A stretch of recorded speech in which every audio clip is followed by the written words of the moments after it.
tradução do Novo Mundo?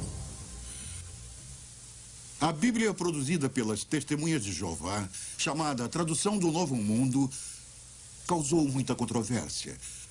O livro dos Arautos afirma que é uma tradução literal que apresenta fielmente o que está nas escrituras originais e que todo o comitê de tradução era de ungidos espíritos cristãos, mas não revelaram seus nomes. Meu último marido, Bill, estava no quartel-general da Sociedade Sentinela, trabalhando na tradução do Novo Mundo. O ex-presidente Fred Franz foi o principal responsável por essa tradução. Não era doutor e muito menos erudito em grego, e só tinha cursado 2 anos da universidade. Não havia eruditos. Eu sei porque conhecia todos pessoalmente. A suposta tradução foi escrita para refletir a doutrina pessoal deles.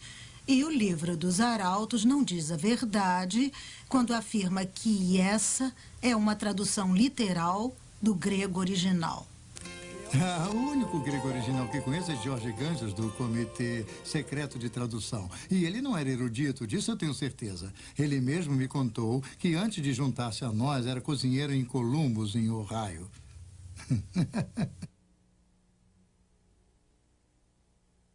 O Dr. Bruce Metzger é reconhecido como um dos maiores tradutores da Bíblia do mundo. Dr. Metzger, a tradução do Novo Mundo é confiável para o estudo da Bíblia? O leitor leigo é totalmente enganado pela mostra de uma suposta erudição que essas pessoas introduziram nessa tradução. É uma falsa amostra de erudição. Deve ser chamada de não apenas uma versão em separado da Bíblia, mas em alguns aspectos uma perversão da Bíblia. Eles usam a palavra Jeová 237 vezes no texto do Novo Testamento e não aparece nenhuma vez em nenhum dos manuscritos gregos conhecidos. Eu não acho que essa seja uma erudição responsável.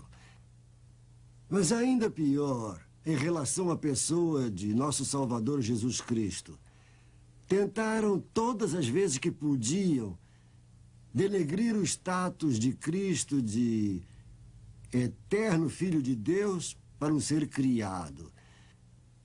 Chegam mesmo a distorcer o primeiro verso do Evangelho de João.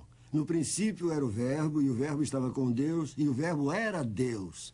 E está escrito Deus com D minúsculo. Isso é terrível. Dr. Metzger, o que acha da afirmação da Sociedade Sentinela de que a Bíblia de Johannes Grebers era uma tradução? Sim, essa tradução, eu anos atrás consegui uma cópia dela porque estava interessado em sua tradução do ponto dos manuscritos gregos que ele tinha usado. Johannes Greber, ou Griber, era um ex-padre católico. E depois de se casar com uma mulher que se autodenominava médium, ele teve a ideia de que traduziria o Novo Testamento de um jeito mais acurado se tivesse a ajuda de uma médium espírita. Quando a verdadeira fonte de Greber foi exposta por aqueles que estavam fora da sociedade, pararam de se referir a ele como um erudito. O interessante é que há provas de que eles sabiam desse envolvimento por pelo menos 30 anos. Essa atitude deliberada é encontrada em toda a história deles, apesar de nunca haver uma referência a isso no livro dos Arautos. Isso é franco? Isso é honesto?